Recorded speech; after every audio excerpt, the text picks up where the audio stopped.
Assalamualaikum warahmatullahi wabarakatuh. Hello everyone, my name is Muhammad Rimal Daniswara from Class B. In here, I want to explain about thermochemistry.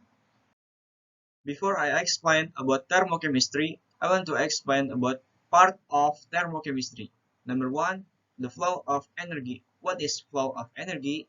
Energy is the capacity to do work or supply heat. Energy has no mass or volume. Chemical potential energy is energy stored in chemicals.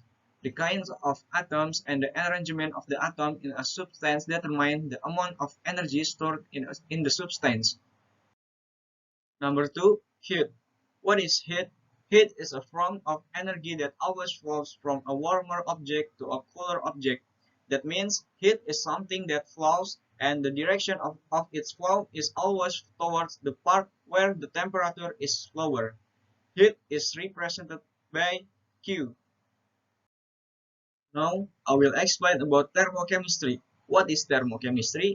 Thermochemistry is the study of the heat change that occur during chemical reaction and physical change of states. Or it can be called a phenomenon of temperature or physical change of an object.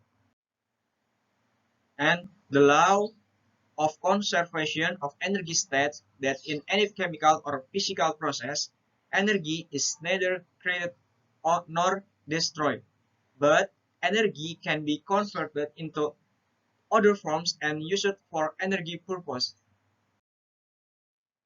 There are two systems in thermochemistry, namely exothermic and endothermic. This time, I will explain about exothermic and endothermic. Thermochemistry is concerned with the flow of heat between a chemical system or reaction and its surroundings. What is a system? A system is the specific part of the universe on which you focus your attention. And what is the surroundings? The surroundings include everything outside the system. The system and the surroundings constitute the universe.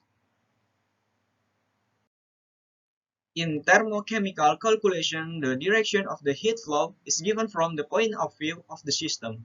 A process that absorbs heat from the surroundings is called an endothermic process, and a process that loses heat to the surroundings is called an exothermic process.